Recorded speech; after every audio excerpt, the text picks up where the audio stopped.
आते हैं जी, ज़रा अपने नोट्स का एक दफ़ा जायज़ा ले लें, हमारे नोट्स में क्या लिखा हुआ है। जी बेटा, नोट्स में वो कहता है अकाउंटिंग रेट ऑफ रिटर्न क्या है, ये वो प्रॉफिट की परसेंटेज है, अकाउंटिंग प्रॉफिट की, जो आप प्रॉफिट अपने प्रोजेक्ट से कमाना एक्सपेक्ट कर रहे हैं कि आप कितना कमाएंगे। इसी को रिटर्न ऑन कैपिटल एम्प्लॉयड भी कहते हैं, सब बता दिया है। इसको कैलकुलेट करने के दो तरीके हैं, एक में प्रॉफिट ऊपर रख के इन्वेस्टमेंट से डिवाइड करो, इनिशियल इन्वेस्टमेंट, दूसरे में किससे डिवाइड करना है, एवरेज। अकाउंटिंग प्रॉफिट कैसे निकालते हैं ये मैंने बता दिया है, sale minus variable cost minus fix cost करोगे तो ये क्या कहलाते हैं, कैश फ्लोज। डेप्रीसिएशन एक नॉन कैश एक्सपेंस है। अच्छा, एवरेज इन्वेस्टमेंट कैसे निकालते हैं, value of initial investment at the start of project, value of assets at the end of project, इसको वैल्यू ऑफ एसेट भी कह सकते हैं at the start of project, divided by 2। Decision making कैसे करेंगे, अगर तो मल्टीपल प्रोजेक्ट्स हुए, अगर मल्टीपल प्रोजेक्ट्स हैं तो आपने वो प्रोजेक्ट सेलेक्ट करना है जिसकी एआरआर हाईएस्ट है। अगर एक प्रोजेक्ट का एक्सेप्ट या रिजेक्ट कहता है, एक प्रोजेक्ट हो, यहां पर एक प्रोजेक्ट हो, अगर सिंगल प्रोजेक्ट हो, तो फिर अगर हमारे प्रोजेक्ट की एआरआर टारगेट से ज़्यादा है तो एक्सेप्ट कर लो, कम है तो उसको क्या कर दो, रिजेक्ट। ये सारी बातें हम पढ़ आए हैं, नोट्स में लिखी भी हुई हैं। ये नोट्स ड्राइव पे अपलोडेड हैं, तो आइंदा से मैं आपसे कहूँगा आपने नोट्स पढ़ के आने, ताकि आपको जब मैं डिस्कशन करूँ तो आपको चीज़ें पता हों पहले कुछ ना कुछ। हाँ जी, ये एग्जाम्पल करें जी, आई कैप की बुक की, ये मेरी नहीं है, आई कैप की बुक की एग्जाम्पल है जी। कहता है, पढ़ते हैं क्या कहता है, एक कैपिटल प्रोजेक्ट है, a capital project would involve the, ये मेरी नहीं, आई कैप की किताब के जो लिखी है ऊपर, इसका मतलब वो किताब की है, बाकी कुछ मेरी अपनी जाती एग्जांपल्स भी हैं। कहता है a capital project would involve the purchase of an item equipment costing 2,40,000। ले जी, ये हमारी इनिशियल इन्वेस्टमेंट, ये हम एसेट परचेज कर रहे हैं जी, ये हमारी इन्वेस्टमेंट इन एसेट है, नॉन करंट एसेट है, इक्विपमेंट परचेज कर रहे हैं। इक्विपमेंट की लाइफ 6 साल है, और आप उससे जो कैश फ्लोस कमाएंगे, आप जो उससे क्या कमाएंगे, कैश फ्लोस। वापस आते हैं, कैश फ्लोस का क्या मतलब है, कैश फ्लोस का मतलब है उसने सेल में से वेरिएबल कॉस्ट भी माइनस कर दी है, उसने फिक्स कॉस्ट भी माइनस कर दी हुई है। यहां तक वो आ चुका है एग्जामिनर आई कैप की किताब में, ठीक है। तो वो कहते हैं जी कैश फ्लोस 66,000 है ईच ईयर, 66,000 के कैश फ्लोज हैं each year for the first 3 year. पहले 3 साल में 66,000 है, और अगले 3 सालों में 42,000 है, यानी 66, 66, 66, देन 42, 42 एंड 42। स्क्रैप वैल्यू 24,000 है, स्क्रैप वैल्यू 24,000 है। शुक्रिया।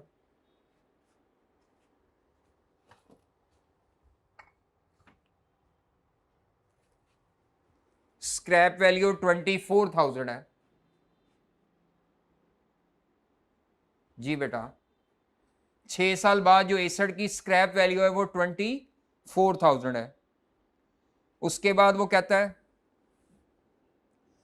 एडिशनल इन्वेस्टमेंट 40,000 रुपए की वर्किंग कैपिटल में भी रिक्वायर्ड होगी, 40,000 रुपए की। देखें यहां पे भी हम आए थे, वर्किंग कैपिटल की इन्वेस्टमेंट ये लिखा हुआ, करंट एसेट्स में जो इन्वेस्टमेंट है 40,000 रुपए की, यहां पे भी 40 आना है, यहां पे भी 40, ठीक है।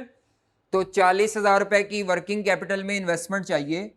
कहता है बिजनेस करंटली अचीव्स और return on capital employed measured from financial statement, ये कंपनी का प्रेजेंट टारगेट एआरआर है। कंपनी जो प्रेजेंट कमा रही है कम से कम उतना तो कमाना चाहेगी ना, तो ये आपको कंपनी की फाइनेंशियल स्टेटमेंट से टारगेट दिया हुआ है कि इससे कम नहीं कमाना कंपनी ने। तो डाटा आपको दिया है। आपसे पहले केस में वो कहते हैं एआरआर निकालो इनिशियल कॉस्ट लेकर, दूसरी दफ़ा एवरेज इन्वेस्टमेंट ले लें, ठीक है, और ये बताएं कि आपको ये प्रोजेक्ट करना चाहिए कि नहीं। करें जी, खुद करें आप, 10 मिनट है, खुद सॉल्व करें। देखें जी, क्वेश्चन को सॉल्व करना है, पहले मैं जानबूझ के उस अप्रोच पे जाऊंगा जो नॉर्मली कुछ स्टूडेंट जानबूझ के लेंथी वे पे चले जाते हैं। मैं फिगर्स प्लग इन नहीं करूंगा। मसलन मेथड नंबर 1 क्या है?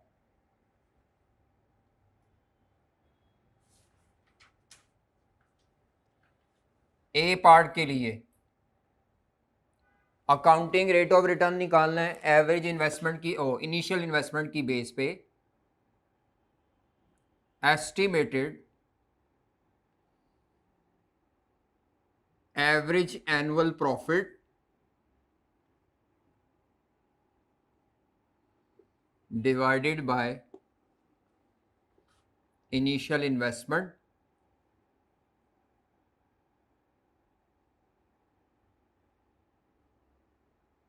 इनटू 100। अब ये बताना ज़रूरी है क्योंकि आई कैप में टाइम बहुत इंपॉर्टेंट होता है, तो अगर आप टाइम वेस्ट कर लेंगे तो प्रॉब्लम है।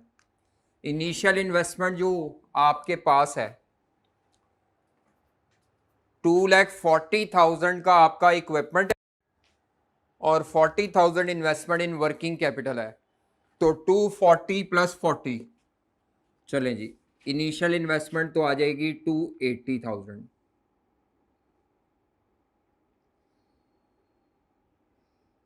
6 साल लाइफ है तो 6 साल का प्रॉफिट नहीं लेना, एवरेज प्रॉफिट लेना है। अब कुछ बच्चे यहां पर एवरेज प्रॉफिट के लिए क्या करेंगे, वो इस तरह 6 साल की इनकम स्टेटमेंट बनाने बैठ जाएंगे।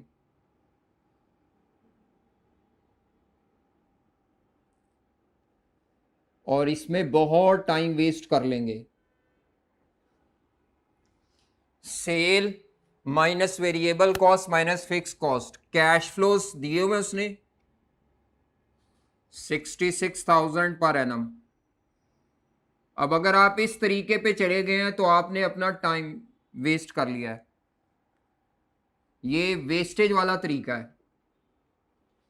माइनस इसमें से हर साल की डेप्रीसिएशन एक्सपेंस लेस करना था।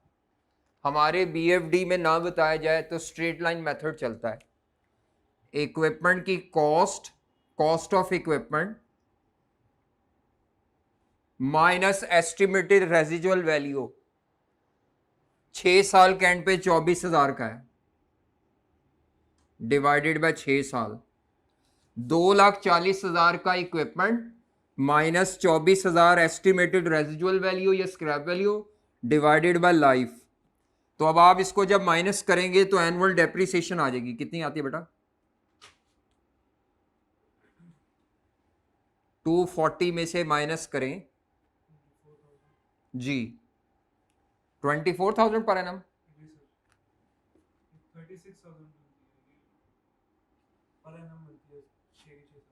30 पर एनम, 36,000 पर एनम। अब आप देखें ये बार बार फिगर्स लिखने में कैलकुलेटर से करें या एक्सेल पे करें, फॉर्मेट बनाने में भी टाइम आएगा। तो ये आपका आ जाएगा प्रॉफिट, 6 साल का प्रॉफिट आएगा 30 और ये 6,000। फिर इसकी करेंगे एवरेज,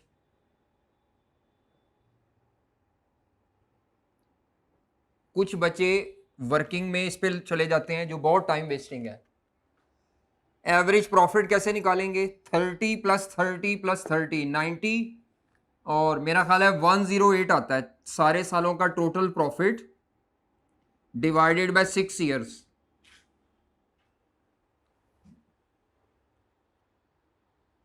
हाँ जी,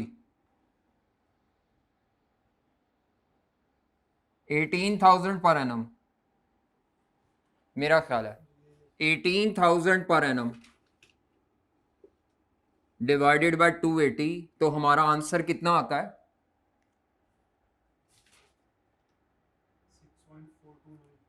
6.43, बस 2 डेसिमल्स तक लिखते हैं answer.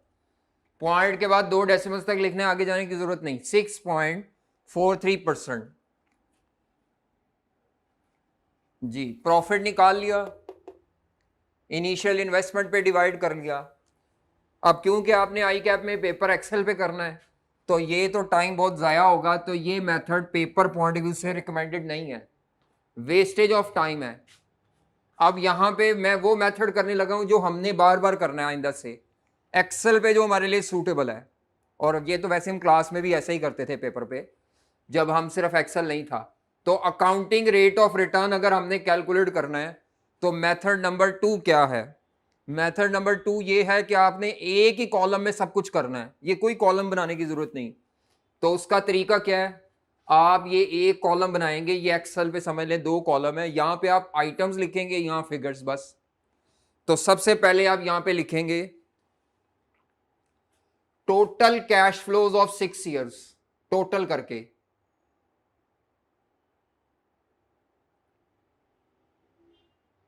Total cash flows of 6 years वो कैसे आएंगे? पहले 3 सालों के 66,000 into 3 years plus 42,000 into next 3 years, total कर लें। Total cash flows of the 6 year. Excel पे ये नीचे नहीं लिखते होते चीजें, यही चीज आपने यहां पर इज इक्वल टू रख के सॉल्व कर लेना है।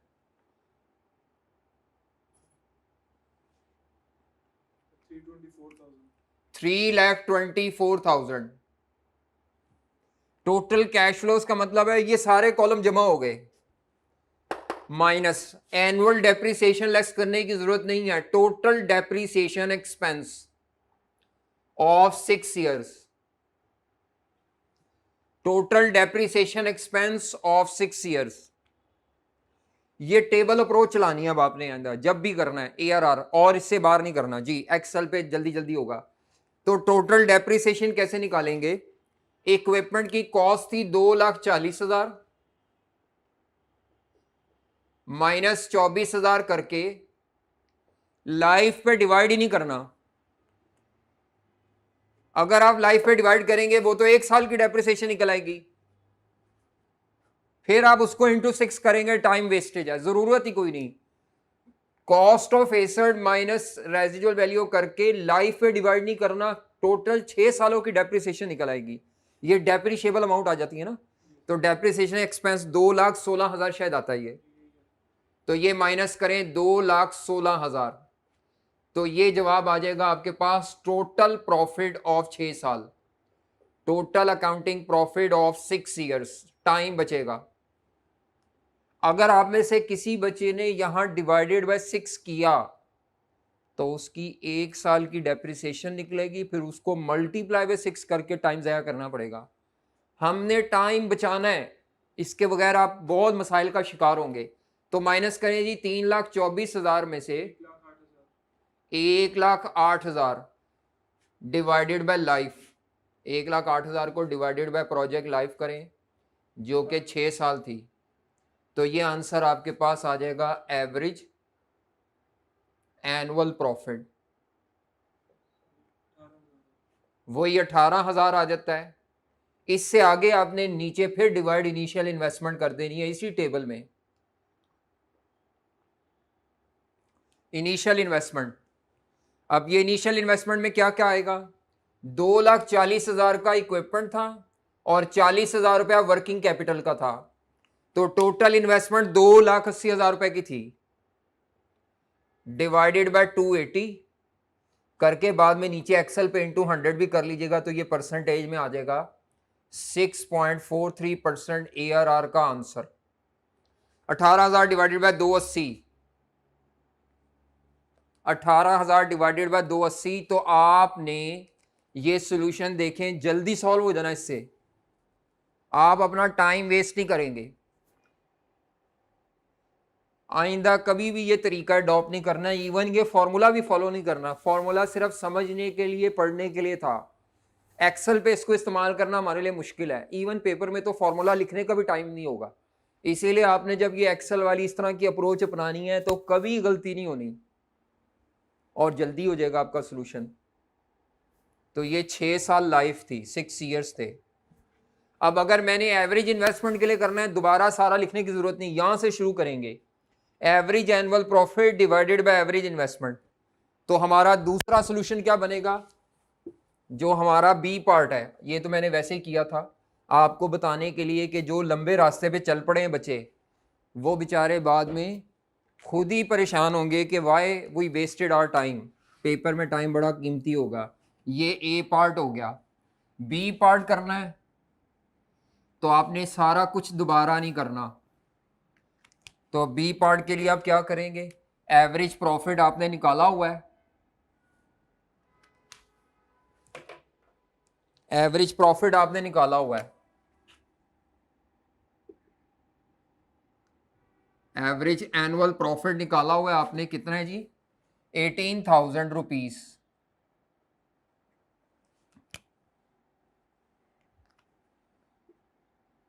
डिवाइडेड बाय करना है आपने एवरेज इन्वेस्टमेंट,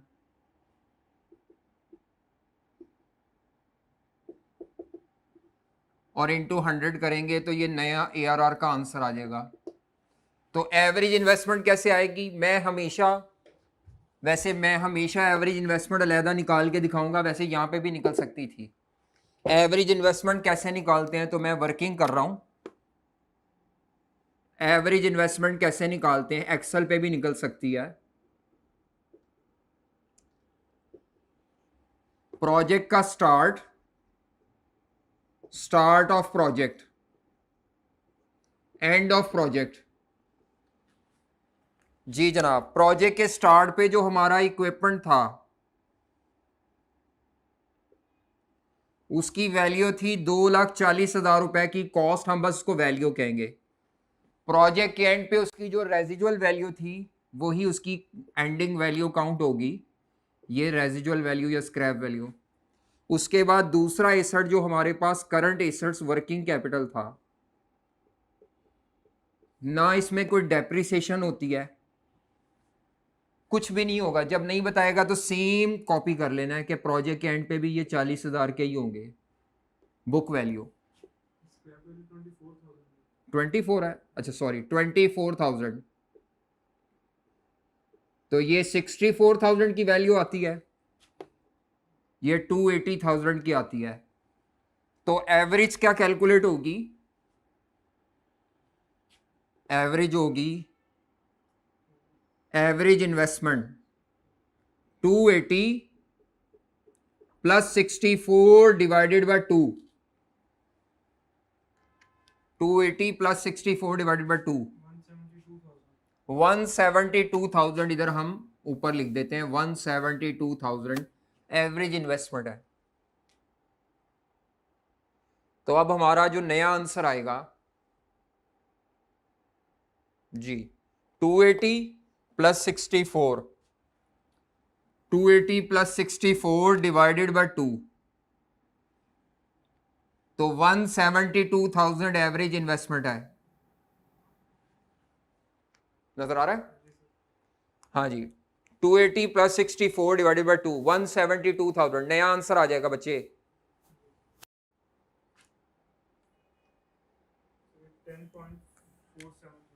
10.47%। दोनों मेथड से आंसर डिफरेंट आ रहा है, हालांकि प्रोजेक्ट एक ही है। अब इस पे ये तराज भी होगा, ये इसकी खामी होगी कि क्योंकि ये अकाउंटिंग वाला मेथड है, आपको पता है अकाउंटेंट कई काम डिफरेंट तरह से करते हैं। सेम प्रोजेक्ट है, 10.5% के करीब कमा रहा है, वही सेम प्रोजेक्ट है 6.43% से कमा रहा है। ठीक है, हमारा टारगेट क्या था क्वेश्चन में,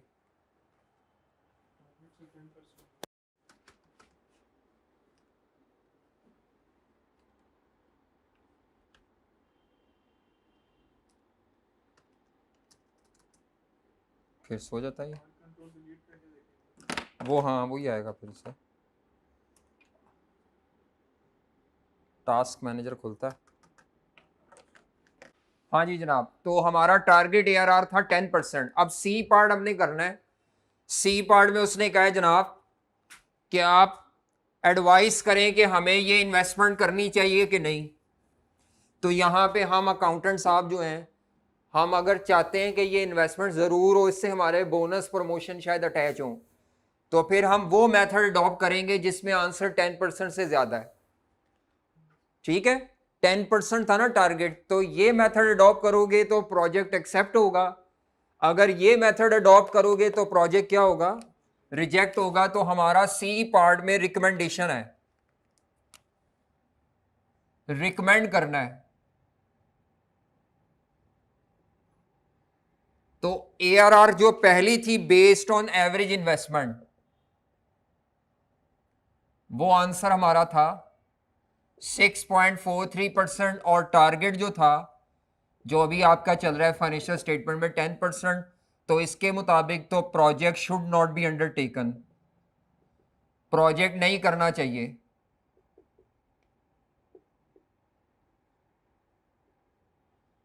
प्रोजेक्ट नहीं करना चाहिए। लेकिन अगर दूसरे मेथड से देखें तो आपको प्रोजेक्ट कर लेना चाहिए, इस केस में एक्सेप्टेबल है। ये इस मेथड की खामी भी है कि यानी मेथड चेंज करने से एक प्रोजेक्ट जो एक्सेप्टेबल नहीं था वो एक्सेप्टेबल बन गया। यहां पे हम देंगे मैनेजमेंट के साथ, अगर हम चाहते हैं कि डायरेक्टर्स इसको अप्रूव कर दें बोर्ड ऑफ डायरेक्टर की मीटिंग में, तो हम जानबूझ के वो फॉर्मूला यूज करेंगे जिससे रिटर्न ज्यादा निकलता है। एवरेज मेथड से फॉर्मूले से आंसर हमेशा ज्यादा ही निकलेगा क्योंकि डिनोमिनेटर कम हो गया है। ठीक है, एवरेज इन्वेस्टमेंट वाला आंसर ज्यादा ही होगा। अब हमारा यहाँ पे जो सोल्यूशन किया हुआ है हम देख लेते हैं। 6.4% ठीक है, 4.3 है, यहाँ 10.5% है, और कहता है जी प्रोजेक्ट को नहीं करना चाहिए। तो यहाँ पे वो ये आई कैप के आंसर है, तो वो असल में उसने एक मेथड से एक्सेप्टेबल है, दूसरे से रिजेक्ट है, तो उसने कहा डिबेट आ गई तो नहीं करें। आ जाए जनाब, ये एग्जाम्पल 2 करें जी। अब मैंने नहीं करवानी, या आपने ही करनी है एग्जाम्पल 2 खुद, मैं सिर्फ आंसर टैली करूंगा। करें प्रैक्टिस, हमने क्लास में ही करनी है, घर में करने का टाइम सिर्फ 1 घंटा रिवाइज करेंगे आप जाके, या अगर कोई पास पेपर का या होमवर्क दिया होगा बस वो करेंगे। तो ये आप करें खुद। ये बेटा ये एग्जांपल आपको दी थी, project A B C. Project A में इन्वेस्टमेंट है, लाइफ दी है, कैश फ्लोज दिए हैं, और स्क्रैप वैल्यू दी है। इसमें यहाँ मिस प्रिंटिंग है, यहाँ ईयर 5 आना था, गलती से 1 लिखा हुआ है, करेक्शन कर लें। इसमें लाइफ 5 साल है, इसमें भी 5 साल ही है, ये भी गलती से 1 लिखा हुआ है। यहाँ स्क्रैप वैल्यू नहीं है, वहाँ 5 लाख है, वहाँ 8 लाख है। पहले आपने इनिशियल इन्वेस्टमेंट की बेस पे सॉल्व करना है, फिर आपने एवरेज इन्वेस्टमेंट की बेस पे सॉल्व करना है, और ये बताना है कौन सा बेहतर है। तो ये ज़रा इसका सोल्यूशन ही किया हुआ है, चेक कर लें एक दफ़ा। फिगर्स में कोई मिस्टेक तो नहीं है, टाइपिंग मिस्टेक हो जाती है कई दफ़ा। जी जनाब, टोटल कैश फ्लोज,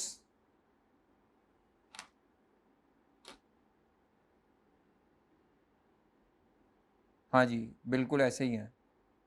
डेप्रीसिएशन 4500 जी, यही है। चले चेक कर लीजिएगा इसका सोल्यूशन, ज़रा वेरीफाई कर लें क्या कहते हैं।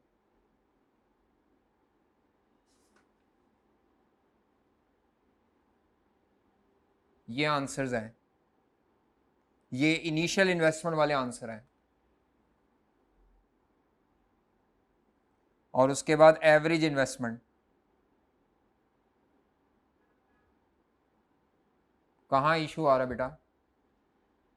कैश फ्लो जो थे उसमें से ये माइनस करके मेरी अमाउंट डिफरेंट आ रही है प्रॉफिट की जो है जी, किस प्रोजेक्ट में?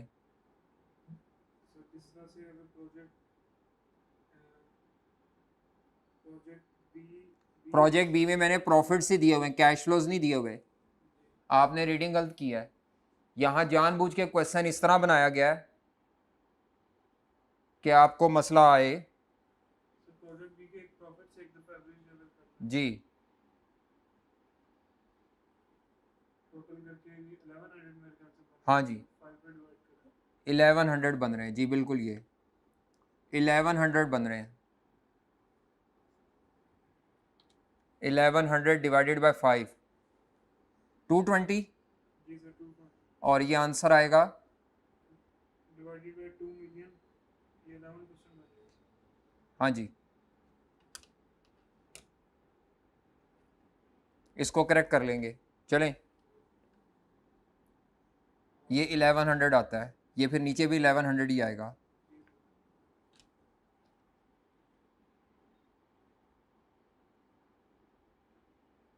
ठीक है, इसको करेक्ट कर लीजिएगा, लेकिन मेरा ख्याल है बेहतर सी है प्रोजेक्ट। बेहतर सी है। हाँ जी, एग्जाम्पल 3 आपने घर से खुद करनी है, ये आपकी असाइनमेंट है। एग्जाम्पल 3, अब आते हैं मेरिट्स एंड डीमेरिट्स पर। मेरिट्स एंड डीमेरिट्स पर आते हैं अकाउंटिंग रेट ऑफ रिटर्न के।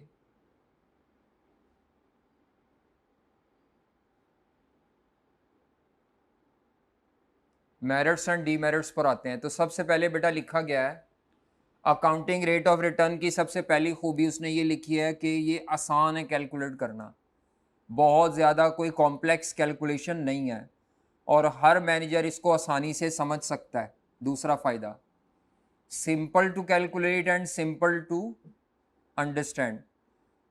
क्यों समझ सकता है? क्योंकि आपने रेशो का चैप्टर कभी अकाउंटिंग में पढ़ा होगा, तो रेशो के चैप्टर में जो रॉस होती है वो परफॉर्मेंस ऑफ द कंपनी के लिए इस्तेमाल होती है। रॉस का फार्मूला भी यही होता है, पीबीआईटी ओवर कैपिटल एम्प्लॉयड, तो ये उसी तरह का है फार्मूला।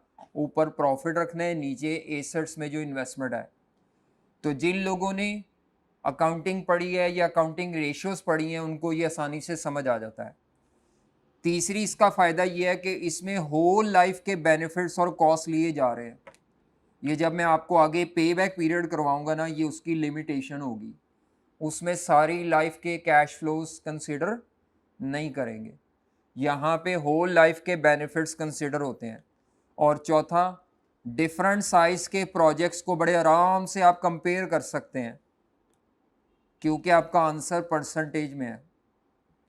देखिए, मिसाल के तौर पर मैं आपसे कहता हूं, एक प्रोजेक्ट ए है, बी है। प्रोजेक्ट ए में प्रॉफिट है 2 लाख और प्रोजेक्ट बी में प्रॉफिट है 2,50,000। दोनों में जो इन्वेस्टमेंट है वो 1 मिलियन है।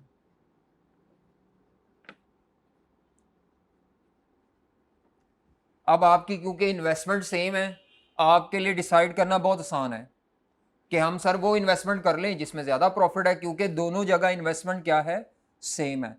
मसला कहाँ पे आएगा?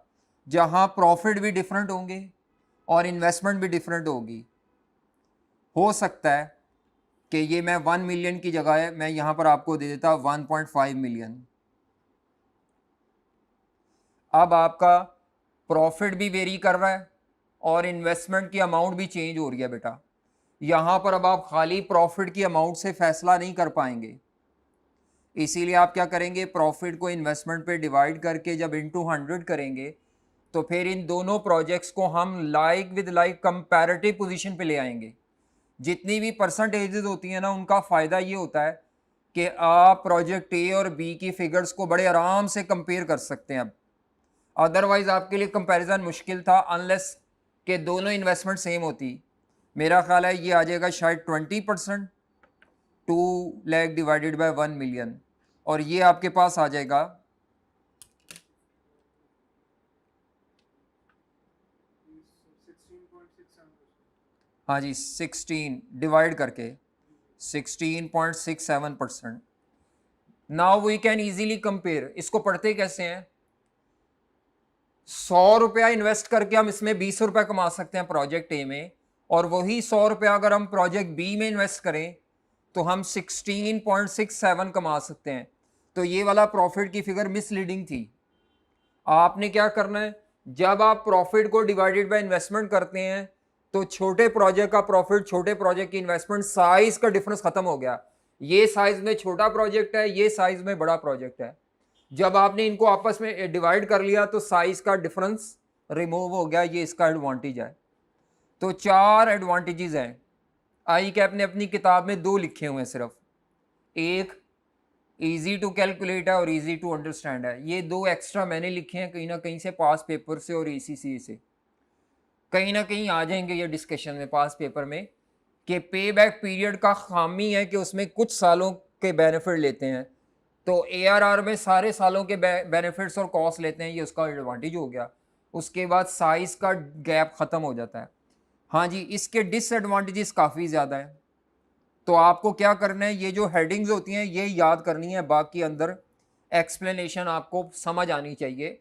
पेपर में अगर वो आपको लिखने को कहेगा तो आपने अपने अल्फाज में लिखना है, आपको अंदर एक्सप्लेनेशन याद करने की ज़रूरत नहीं है, आपको सिर्फ ये हेडिंग याद होनी चाहिए। तो सबसे पहला इसका डिसएडवांटेज क्या है, मैंने आपको कहा था हमारे सब्जेक्ट का ऑब्जेक्टिव है शेयर होल्डर वेल्थ मैक्सिमाइजेशन, कि शेयर की मार्केट वैल्यू में कितना इजाफा होगा। तो इसका आंसर क्योंकि परसेंटेज में है, तो अकाउंटिंग रेट ऑफ रिटर्न का जो मेथड है ये हमें ये नहीं बताता कि हमारी कंपनी के शेयर्स की मार्केट वैल्यू में कितना इंक्रीज आएगा जब ये प्रोजेक्ट आप करेंगे। तो ये method shareholder wealth maximisation के ऑब्जेक्टिव के साथ लिंक्ड नहीं है। कोई मेथड, जो भी मेथड मैं करवाऊंगा मैं साथ साथ ये बताता जाऊंगा।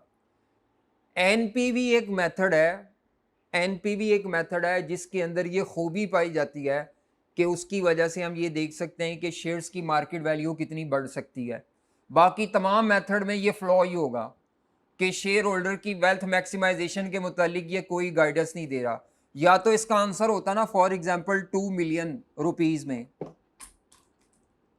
2 मिलियन रुपीस आंसर होता, तो फिर हम ये कह सकते थे कि शायद ये इन्वेस्टमेंट करने से आपके शेयर्स की मार्केट वैल्यू 2 मिलियन से बढ़ेगी। हमारा तो आंसर है ही परसेंटेज में, और ये जो परसेंटेज वाले मेथड होंगे या जो रुपीज़ वाले मेथड नहीं होंगे, तमाम उन मेथड्स में ये खामी पाई जाएगी कि शेयर होल्डर की वेल्थ में मैक्सिमाइजेशन को गाइड नहीं कर रहे।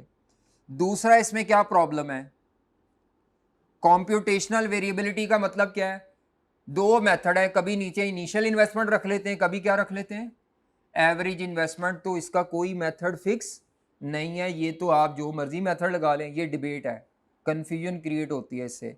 मसलन मैं आपको सिर्फ ये कह दूं कि ARR कैलकुलेट करें, तो आपका अगला सवाल होगा सर जी बेस में क्या रखें, और मैं कह दूं यार अपनी मर्जी से जो मर्जी रख ले, तो इसका मतलब है आप इनिशियल इन्वेस्टमेंट वाले से करेंगे तो प्रोजेक्ट रिजेक्ट हो सकता है, दूसरे से एक्सेप्ट। तीसरा, अकाउंटिंग प्रॉफिट इस्तेमाल होते हैं इस मेथड में, और अकाउंटिंग प्रॉफिट को मैनिपुलेट किया जा सकता है। अकाउंटिंग प्रॉफिट निकालने में नॉन कैश आइटम्स होती हैं, अकाउंटिंग प्रॉफिट निकालने में जजमेंट्स इस्तेमाल हुई होती हैं, एस्टिमेट्स होते हैं, इसीलिए cash flows are more realistic than profits. ये याद रखना है, ये नारा हमारे सब्जेक्ट में बार बार बोला जाएगा, cash flows are more realistic than profit, because profit में एस्टिमेशंस हैं, नॉन कैश आइटम्स हैं, प्रॉफिट मैनिपुलेट भी हो सकता है। आप इन्वेंट्री वैल्यूएशन मेथड चेंज करें, FIFO ऐप को, प्रॉफिट चेंज आ जाएगा। चौथा नुकसान इसके क्या है, प्रॉफिट में मैनिपुलेशन होती है। तो यहाँ ऊपर वाले पॉइंट में वो कहता है प्रॉफिट एक्रूअल बेसिस पे कैलकुलेट किया जाता है, ठीक है, वो मैनिपुलेशन का नीचे बता दिया है। ऊपर वाले पॉइंट में फिर वो क्या कह रहा है कि जब आप प्रॉफिट निकालते हैं एक्रूअल बेसिस पे, तो आपकी जेब से इन्वेस्टमेंट के वक्त पैसे कैश में जा रहे हैं, और आप जो बेनिफिट काउंट कर रहे हैं वो एक्रूअल बेसिस पे कर रहे हैं, ये कोई रियलिस्टिक बात नहीं है। ये ऊपर उसने कहा हुआ है, नॉन कैश आइटम की वजह से एक्रूअल बेसिस पे प्रॉफिट निकाल लेना हमारी डिसीजन मेकिंग को मिसलीडिंग कर देता है। उसके बाद टाइम वैल्यू ऑफ मनी इसमें इग्नोर्ड है जी। Time value of money ignored का क्या मतलब है, उसने एग्जांपल दिया है, उसने कहा है कि आपकी इन्वेस्टमेंट है, पहले साल 10,000 का कमा रहे हैं प्रॉफिट, दूसरे साल 90,000, और एक इन्वेस्टमेंट है जिसमें पहले साल 90,000 कमा रहे हैं प्रॉफिट और दूसरे साल 10,000, दोनों में इन्वेस्टमेंट फॉर एग्जांपल 2,50,000 है, मिसाल दे रहा हूं। अब ये जो इन्वेस्टमेंट है दोनों में तो 2 साल में लाख लाख ही कमाना है आपने, और एवरेज आपका प्रॉफिट क्या निकल आएगा, 50,000 एवरेज प्रॉफिट, जब 2 पे डिवाइड कर देंगे इसको। तो हमें तो ये दोनों एक जैसी लग रही हैं, हालांकि टेक्निकली स्पीकिंग जिस इन्वेस्टमेंट में आपको जितनी जल्दी कैश फ्लोज मिलेंगे, प्रॉफिट्स आएंगे, वो उतनी बेहतर है। टेक्निकली स्पीकिंग ये वाली बेहतर है। प्रोजेक्ट बी में 90,000 पहले साल आ रहा है और प्रोजेक्ट ए में 90,000 दूसरे साल आ रहा है। जितनी जल्दी कमाई आती है वो उतनी सर्टन होती है, वो उतनी बेनिफिशियल होती है। तो हमारा जो ARR का मेथड है वो ये जो टाइमिंग का डिफरेंस है इसको वो कंसिडर नहीं कर रहा, वो इन दोनों को सेम समझेगा।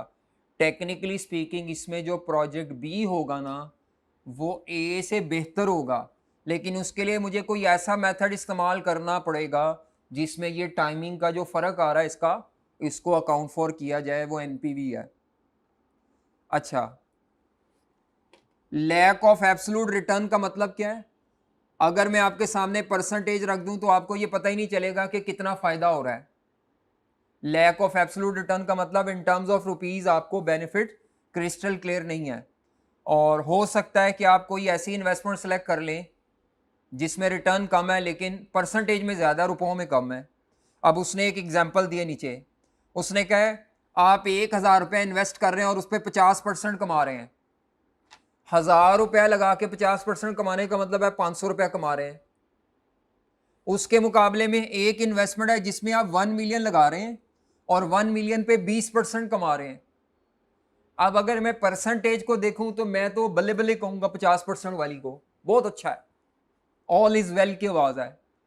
ओ भाई आप अमाउंट तो देखें, जब हम 1,000 रुपए की इन्वेस्टमेंट पे 50% कमा रहे हैं तो 500 रुपए का प्रॉफिट। जब हम 1 मिलियन की इन्वेस्टमेंट पे 20% कमा रहे हैं अकाउंटिंग रेट, तो वो 2 लाख का प्रॉफिट है।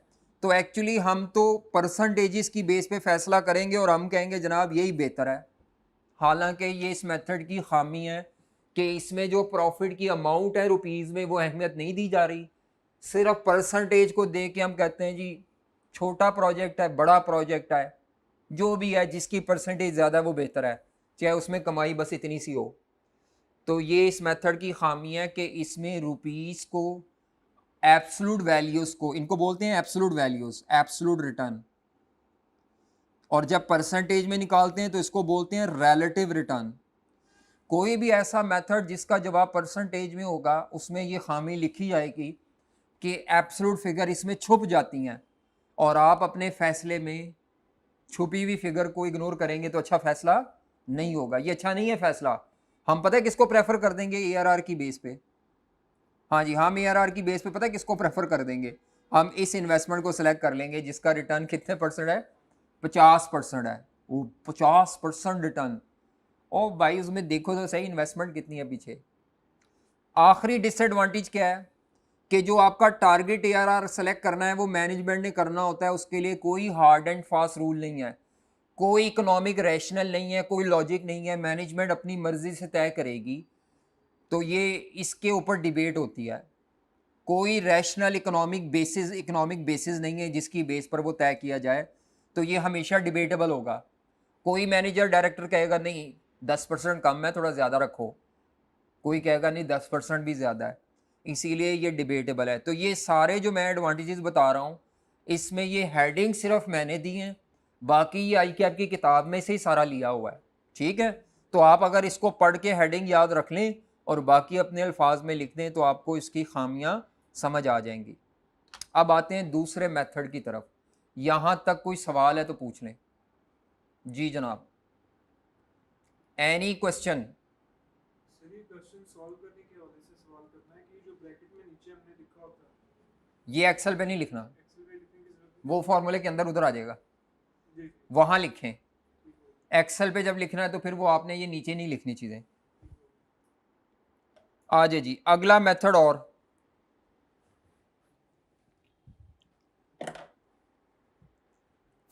नेक्स्ट आ जाए पे बैक पीरियड। अगला मेथड आए, लिखें जी व्हाइट बोर्ड पे, नोट्स अभी छोड़ें, पे बैक पीरियड पे आए। पे बैक की 3 शक्लें हैं, जो हमारे पास टाइम अवेलेबल है उसमें हम सिर्फ अभी एक ही कर पाएंगे, सिंपल पे बैक पीरियड। अगर टाइम बचा तो दूसरा कर लेंगे, डिस्काउंटेड नहीं करना अभी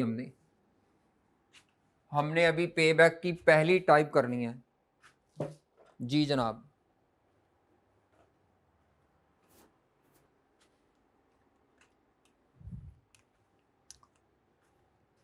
लिखें जी, पे बैक पीरियड,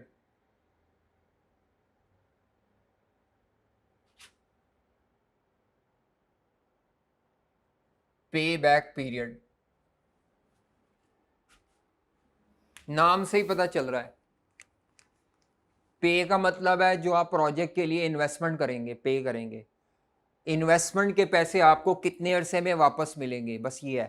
पे बैक पीरियड क्या होता है कि कंपनी जो इन्वेस्टमेंट कर रही है वो इन्वेस्टमेंट की असल रकम कंपनी को इन्वेस्टमेंट करने के बाद प्रोजेक्ट की कमाई से कितने अरसे में रिकवर होगी। फॉर एग्जाम्पल मैं कहता हूं जी, आप 1 लाख रुपया इन्वेस्ट कर रहे हैं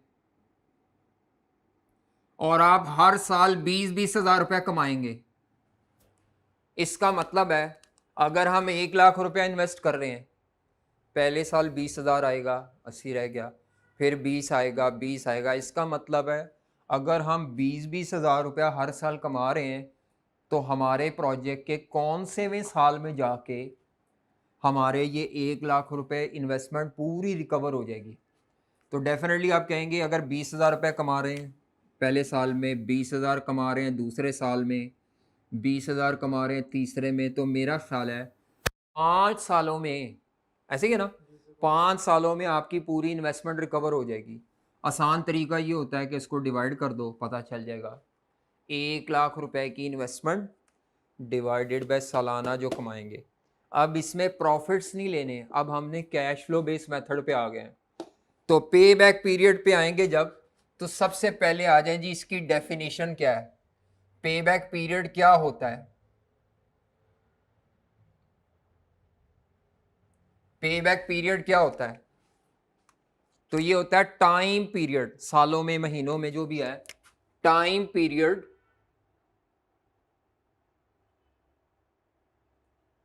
to recover initial investment.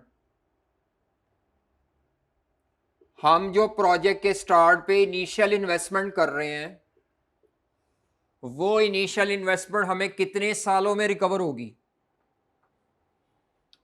Initial investment जो आप एसेट्स में कर रहे हैं, वो जो आप इनिशियल इन्वेस्टमेंट कर रहे हैं एसेट्स में, वो इनिशियल इन्वेस्टमेंट आपको कितने सालों में रिकवर होगी।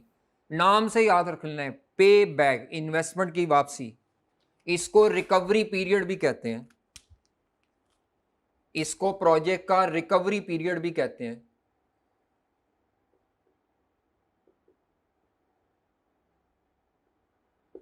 जी, इसको प्रोजेक्ट का रिकवरी पीरियड भी कहते हैं। अगली चीज आती है, इसको कैलकुलेट कैसे करना है, पे बैक पीरियड को कैलकुलेट कैसे करते हैं। अगली चीज है हाउ टू कैलकुलेट। तो इसमें दो सिचुएशन है। अगर आप प्रोजेक्ट से हर साल सेम अमाउंट कमा रहे हैं, सेम अमाउंट, जैसे मैं यहाँ 20 हज़ार 20 हज़ार 20, सेम अमाउंट कमा रहे हो तो इसको बोलते हैं annuity cash flows. Same amount हर साल कमा रहे हो तो उसको एन्युटी कैश फ्लोस कहते हैं, या इवन कैश फ्लोस भी कहते हैं।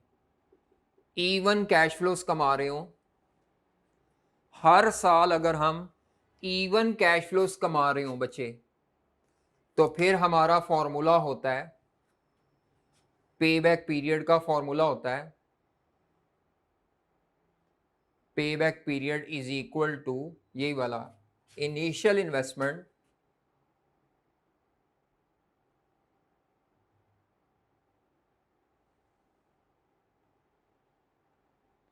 Divided by annual cash flows after tax. Answer years में आ जाएगा। इनिशियल इन्वेस्टमेंट डिवाइडेड बाय क्या करना है, एनुअल कैश इनफ्लोज या कैश फ्लोस आफ्टर टैक्स। जो सालाना कैश फ्लो, सीएफ का मतलब कैश फ्लोज है, आप हर साल जो कमाएंगे। मेरी एग्जांपल में 1 लाख इन्वेस्ट किया, 20-20 हज़ार कमा रहे हैं, तो ये फॉर्मूला होगा। अगर आपके हर साल डिफरेंट कमा रहे हो, कभी 20, कभी 25, कभी 30, कभी 15, तो इसको बोलते हैं मिक्स्ड कैश फ्लोज। इनको बोला जाता है mixed stream of cash flows. Mix stream of cash flows. अगर हर दफा हम डिफरेंट कमा रहे हो, इसको अनइवन कैश फ्लोज भी कहते हैं। अगर हम हर दफा डिफरेंट कमा रहे होंगे ना, फिर ये फॉर्मूला इस्तेमाल नहीं हो सकता। जो मैं ये फॉर्मूला लिख रहा था ना, ये फॉर्मूला इस्तेमाल नहीं हो सकता। उसके लिए आपको टेबल बनाना पड़ेगा, एक एक साल में देखना पड़ेगा आपको। तो टेबल के ऊपर हेडिंग्स क्या होंगी, ये आप एक्सेल पे भी बनाएंगे पेपर में, ईयर्स कैश फ्लोज। अब प्रॉफिट नहीं लिखना, प्रॉफिट का काम खत्म। अब जगह जगह मैं क्या बोलूंगा, कैश फ्लोज, यानी sale minus variable cost minus fix cost. Depreciation less नहीं करनी, बल्कि की भी हो तो रिवर्स कर देनी है। तो अगला कॉलम होगा क्यूमुलेटिव कैश फ्लोज।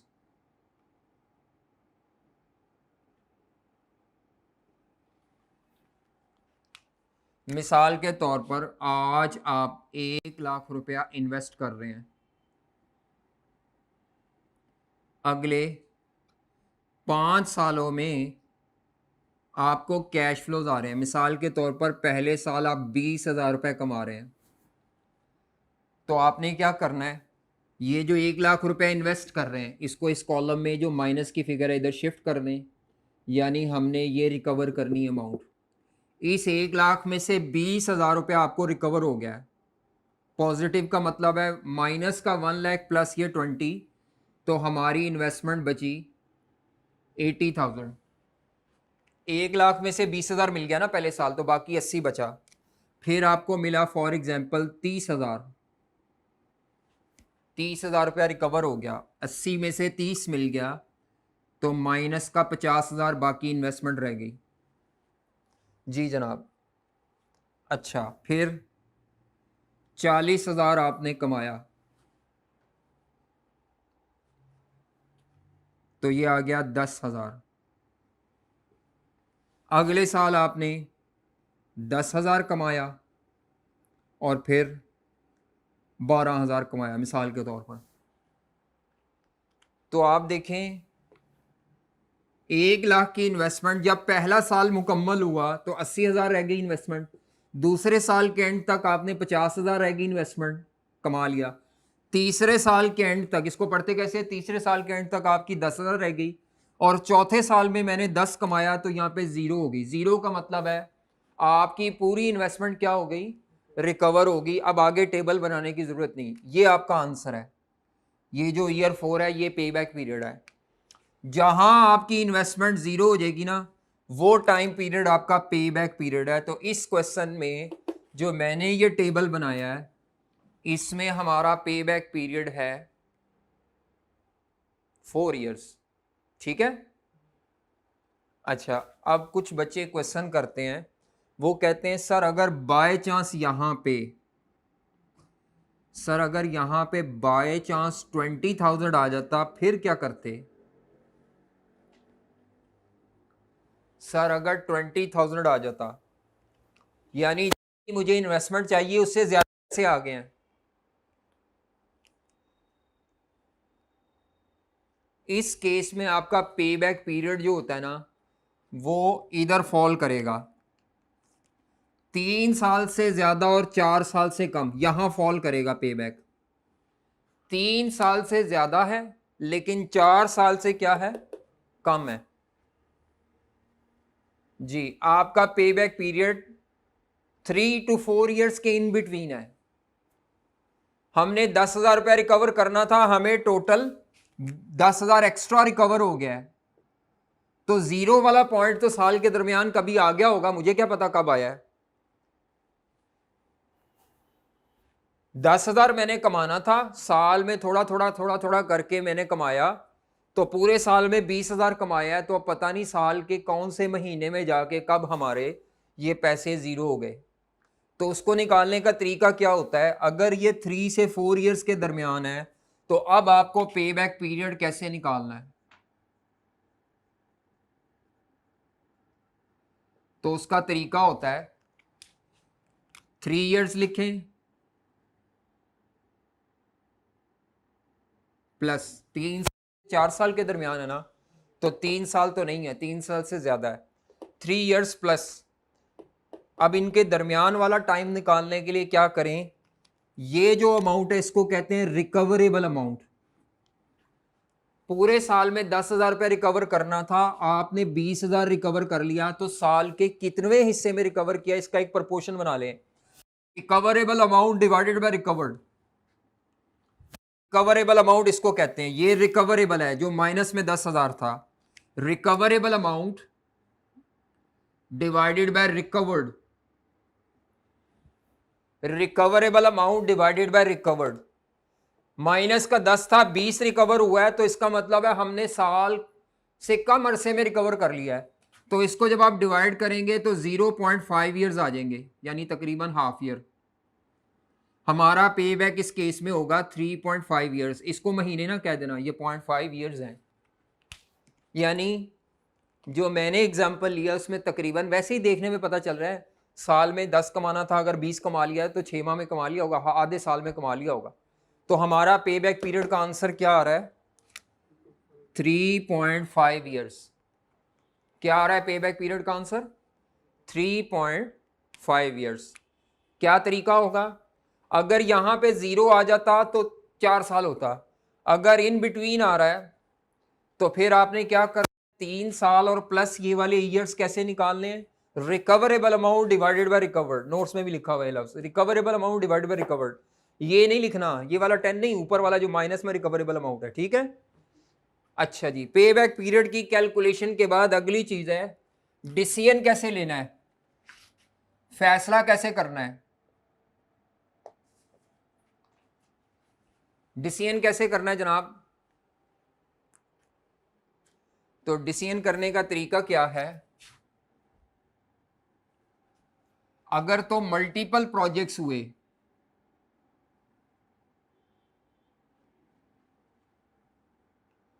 अगर मल्टीपल प्रोजेक्ट्स हुए तो आपने उनको आपस में कंपेयर करना है। मल्टीपल प्रोजेक्ट्स हुए तो आपने उनको कंपेयर करना है।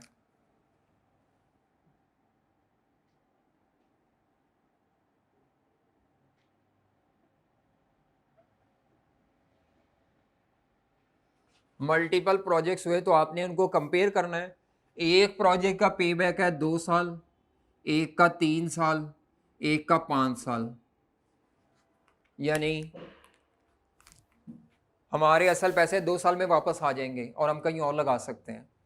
हमारे असल पैसे 3 साल में वापस आ जाएंगे, हमारे असल पैसे 5 साल में वापस आएंगे।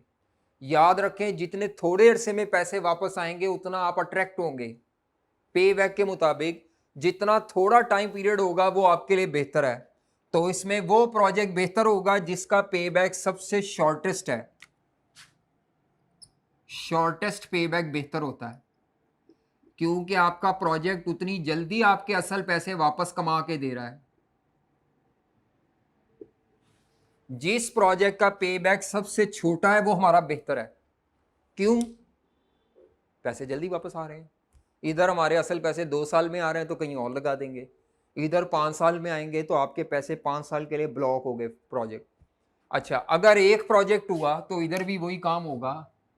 अगर एक प्रोजेक्ट हुआ,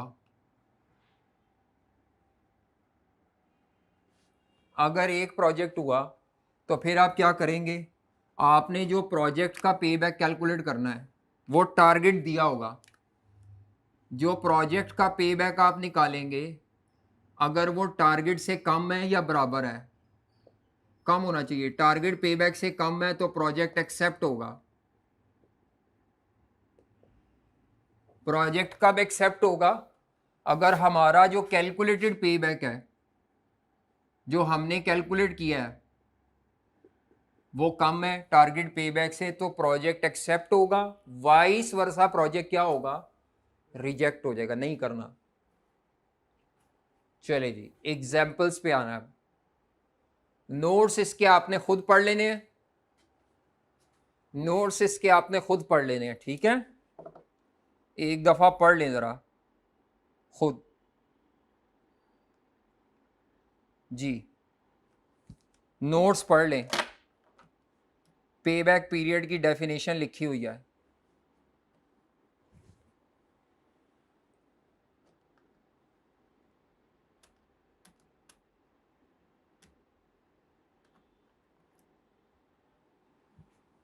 हाँ जी, ये है time period to recover, initial recovery period भी कहते हैं, सब कुछ है। इक्वल कैश फ्लोज हो तो इसको इक्वल कैश फ्लोज को मैंने कहा है, एन्युटी कैश फ्लोज भी कहते हैं। फॉर्मूला लिखा हुआ है, ये फॉर्मूला पढ़ लिया हमने। अच्छा जी, नीचे एग्जांपल दी। फिर ये अनइवन कैश फ्लोज के लिए टेबल सा बनाया हुआ है। अब इधर देखिए, ये रिकवरेबल अमाउंट है और ये रिकवर्ड है। यहाँ पे आपका जो पे बैक पीरियड होगा वो 3 पॉइंट समथिंग ईयर होगा। Recoverable amount 15,000 divided by recovered, क्या आंसर आता है? 3.6% नहीं, 3.67 ईयर्स। ईयर्स में आना है, पे बैक पीरियड है, ARR नहीं है, ये आंसर है। अच्छा जी, ये दो नोट बड़े इंपॉर्टेंट है। पहला नोट क्या लिखा है, आपके पे बैक पीरियड में कैश फ्लोज आफ्टर टैक्स लिए जाते हैं, बिफोर टैक्स नहीं। जो एनुअल कैश फ्लोज लेने हैं ना, एनुअल, वो क्या लेने हैं? After tax. दूसरा मसला क्या है, वो कई दफा आपको प्रॉफिट दे देगा, यानी आई कैप क्या करेगा, आपको प्रॉफिट दे देगा। हमें पता है sale minus variable cost minus fix cost equal to cash flow होता है, माइनस डेप्रिसिएशन करो तो प्रॉफिट आता है। अब हमें कैश फ्लोस चाहिए। अगर आई कैप आपको प्रॉफिट दे दे तो उसने आपको धोखा दिया है। प्रॉफिट से कैश फ्लोस पे जाने के लिए आप क्या करेंगे? सेल का डाटा नहीं दिया होगा, प्रॉफिट दिया होगा और आपने प्रॉफिट से बैक जाना है। जी बात समझ आ रही है हमें? प्रॉफिट से बैक जाने के लिए आप क्या करेंगे? जो भी ये डेप्रिसिएशन एक्सपेंस माइनस हुआ है उसको ऐड बैक करेंगे। तो मैंने यही किया है यहाँ पे। अगर आपको क्वेश्चन में अकाउंटिंग प्रॉफिट दिया होगा तो आपने प्रॉफिट में डेप्रिसिएशन को ऐड बैक करना है। ये यहाँ ऐड लिखा हुआ है लेकिन एक्चुअली ये ऐड बैक है। तो एनुअल कैश फ्लोज आ जाएंगे। बाकी आगे डिसीजन रूल वही है। ये एग्जाम्पल 4 आप खुद करेंगे, होमवर्क है आपका। इतनी मुन्नी सी एग्जाम्पल में क्या अब हम निकालेंगे, ठीक है।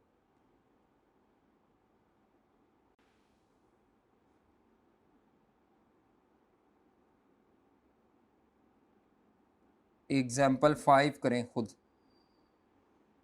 बस ये एग्जाम्पल हमने करनी है। बाकी एग्जाम्पल 6 भी आपका होमवर्क है, कल बात करेंगे।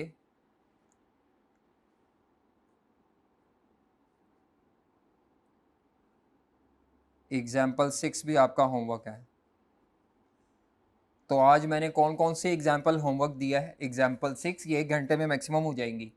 रात को कर लें, सुबह ऑफिस जाने से पहले कर लें। ये फ़िलहाल अभी करें बस एग्जाम्पल 5, और फिर हम क्लास वाइंड अप कर रहे हैं। बस एग्जाम्पल 5 आप सॉल्व कर लें, फिर हम क्लास वाइंड अप कर रहे हैं। करें जी, खुद करें आप जी। प्रोजेक्ट ए का पे बैक पीरियड आता है, टैली कर ले ज़रा। प्रोजेक्ट ए का पे बैक पीरियड है 5 years. Initial investment divided by annual cash flow 5 year. Project B में मसला ये है कि ये दिया हुआ है उसने आपको प्रॉफिट। हमें प्रॉफिट नहीं चाहिए, हमें चाहिए कैश फ्लोज। तो इसमें डेप्रीसिएशन माइनस हुई हुई है, आपने ऐड बैक करनी है डेप्रीसिएशन सब सालों में। तो जब आप प्रॉफिट में डेप्रिसिएशन ऐड बैक करेंगे तो ये कैश फ्लोज आ जाएंगे, और फिर इससे 3 साल पे बैक आता है। और प्रोजेक्ट सी का पे बैक आएगा मेरा ख्याल है 3.5 साल शायद जी, 3.5 ईयर्स। अब उसने ये भी पूछा हुआ है इनमें से बेहतर कौन सा है, विच वन इज बेटर। तो ये नोट्स में मिसिंग है, विच वन इज बेटर। एक का पे बैक है 5 साल में रिकवरी करेगा, एक 3 साल में पैसे रिकवर कर देगा, और एक 3.5 साल में रिकवर कर देगा। तो ये बात ज़हन में रखें, जिस प्रोजेक्ट का रिकवरी पीरियड सबसे कम होता है वो बेहतर है। तो अब आप यहाँ पे रिकमेंडेशन क्या देंगे, उसने नोट्स में मिस की हुई है। रिकमेंडेशन क्या देंगे, जी, हमारे लिए इन तीनों में से बेहतर प्रोजेक्ट कौन सा है? प्रोजेक्ट बी इज़ बेटर, क्योंकि उसका रिकवरी पीरियड सबसे शॉर्ट है। ठीक है जी, पता लग गया हमें? बस होमवर्क मैं रिवाइज कर देता हूँ ज़रा शुरू से। आज का जो हमने लेक्चर पढ़ा है, तो नोट्स ज़रा आप जाके रीड कर लीजिएगा, गूगल ड्राइव पे मैंने रख दिए नोट्स। पेज 1 से लेकर ऑनवर्ड पढ़ते जाना है आपने, रीड करना है, याद कुछ नहीं करना। याद ये स्टेप्स करने, ये मैं दोबारा गूगल ड्राइव पे अपलोड कर दूंगा सही करके, कोई एक आधा मिस है स्टेप। अच्छा जी, फिर आप चाहे प्रिंट निकाल लें, थोड़ी बहुत मिस्टेक्स हो सकती हैं। तो अकाउंटिंग रेट ऑफ रिटर्न की एग्जांपल हमने 1 कर ली थी, 2 भी कर ली थी, ये 3 आपका होमवर्क था। एग्जाम्पल 3 आपका होमवर्क था। उसके बाद पे बैक पीरियड में एग्जाम्पल 4 आपका होमवर्क है और एग्जाम्पल 6 आपका होमवर्क है। तो पे बैक पीरियड की एग्जाम्पल 4 एंड 6 होमवर्क है और अकाउंटिंग रेट ऑफ रिटर्न की एग्जाम्पल मेरा ख्याल है 3 है शायद। ये 3 एग्जाम्पल है, 15 से 20 मिनट या आधे घंटे में हो जाएंगी। ठीक है, बाकी आप ये नोट्स प्रिंट निकाल के रीड कर लें।